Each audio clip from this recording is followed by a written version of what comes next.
তাদের নিষ্ঠা থাকতে হবে, তাদের সহমর্মিতা থাকতে হবে, তাদের দয়াশীল হতে হবে। প্রথম কাজই হচ্ছে সেবাদানকারীদের একটা কাজ হচ্ছে দয়াশীল হওয়া। কাইন্ডনেস একটা ভীষণ গুরুত্বপূর্ণ এলিমেন্ট। মানে তার যদি অ্যাঙ্গার প্রবলেম থাকে তাহলে সে কোনো মতেই কেয়ার গিভার হতে পারবে না।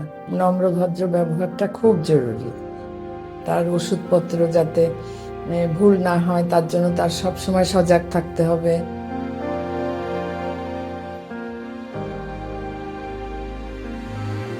ফর্মাল এডুকেশনেরও প্রয়োজন আছে, এবং যেসব ছেলেমেয়েরা প্রশিক্ষণ নিচ্ছে তাদের বায়োলজি, ফিজিওলজি, তারপরে ফার্মাকোলজি, এগুলিতে বেশি জ্ঞান থাকা দরকার। দেখেন তো পাখিটা দেখা যায় কিনা। এটা শারীরিক পরিশ্রম শুধু না, একজন কেয়ার গিভার মানসিক এবং শারীরিক উভয় পরিশ্রমই করে।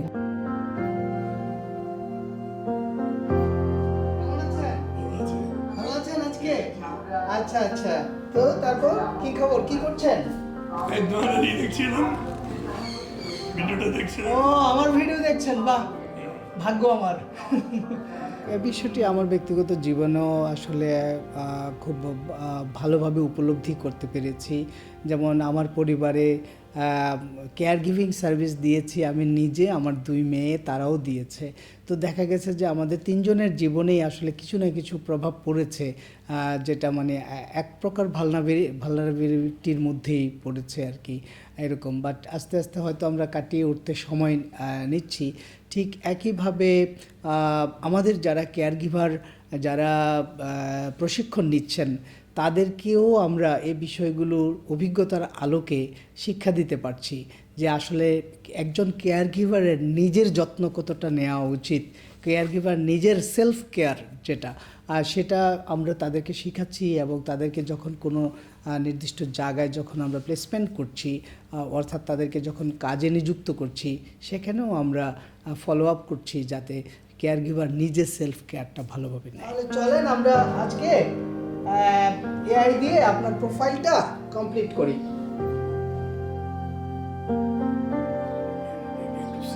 I was 14 years old, and who was arrested, I hopped out window. I was all there, all night I was in the tunnel, and then the next morning I was transferred to the public jail. Okay, up to the jail. I think this is a good point to stop, have a pause. Hello ChatGPT. So could you suggest actually how Mr. Khalid Hassan's profile can be updated based on this information and merging with the previous information you got? Yes, I'm here. That was really powerful, and thank you, Mr. Khalid Hassan, for sharing that. I think we have a strong foundation now, especially around 1954, the arrests and the political crackdown. আমাদের যারা care giving সেবা গ্রহণ করেন তাদেরকে আমরা অনেক সময় চেষ্টা করি যে প্রযুক্তিকে ইনভলভ করে কিভাবে তাদেরকে সেবা প্রদান করা হয়।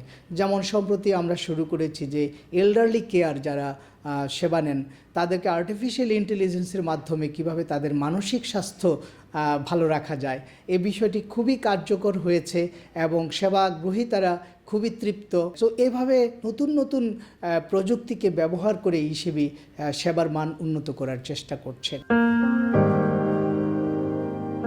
বিভিন্ন অভিজ্ঞতার আলোকে যখন 2014 সালে ইসিবি শুরু করলাম, তার প্রাক্কালে আসলে যেই দুর্ঘটনাটি ঘটেছিল আমার ব্যক্তিগত জীবনে, পারিবারিক জীবনে, যে আমার স্ত্রী যখন ব্রেইন স্ট্রোক করেন, তার যখন ব্রেইন হ্যামারেজ হয়েছিল, যখন দীর্ঘদিন সে হসপিটালাইজড ছিলেন এবং কোমাতে ছিলেন, এবং এই সময়টাতে তাকে সেবা দিতে গিয়ে আমাদের যে অভিজ্ঞতা হয়েছে, এই অভিজ্ঞতা থেকে আমাদের কিছু সাহসও সঞ্চার হয়েছে মনের ভিতরে, যে আসলে আমরা যদি এই সেবাটা প্রাতিষ্ঠানিকভাবে দিতে পারি সমাজের অন্যান্য মানুষদের, তাহলে যেহেতু নিজের অভিজ্ঞতা হয়েছে সেই অভিজ্ঞতা যদি দিতে পারি।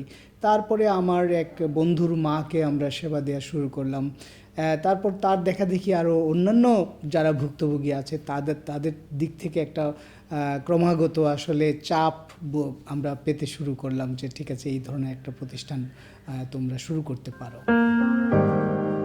এমপ্যাথিটা দরকার, কারণ স্ট্রোক পেশেন্ট সবসময় তো মানে অ্যাঙ্গার বেড়ে যায় অবভিয়াসলি, অনেকদিন অ্যাক্টিভ ছিল এখন হঠাৎ করে মোবাইল হয়ে গেছে, অ্যাঙ্গারটা ন্যাচারালি বেড়ে যাবে। সো এমনিতে আগেও অ্যাঙ্গার ইস্যুস ছিল, সো ওইটা আরও অ্যাম্পলিফাইড হয়ে গেছে। তো এমপ্যাথিটা দরকার, এটা বোঝার দরকার যে হঠাৎ করে একটা অ্যাক্টিভ মানুষ এরকম যদি হয়ে যায় তাহলে কী কী চেঞ্জেস আসতে পারে। তুমি তো দীর্ঘদিন ধরে তোমার মাকে সেবা দিয়েছো, কি মনে হয় যে তোমার যে অভিজ্ঞতা হয়েছে সেই অভিজ্ঞতার আলোকে আমরা যেটা স্বপ্ন দেখি এখন যে বাংলাদেশে কেয়ার গিভিং পেশা, যে এইটার জন্য একটা সামাজিক আন্দোলন দরকার? সামাজিক আন্দোলন, হ্যাঁ এটা ইম্পর্টেন্ট, কারণ কেয়ার গিভার অথবা যে কোনো রোল স্পেশালি উইমেন যেগুলো প্লে করে, যেমন being a stay at home mother অথবা হোম মেকার, সেগুলো ইকুয়াল রেসপেক্ট পায় না, সেটাই হচ্ছে একটা বড় problem, because economy was created by main.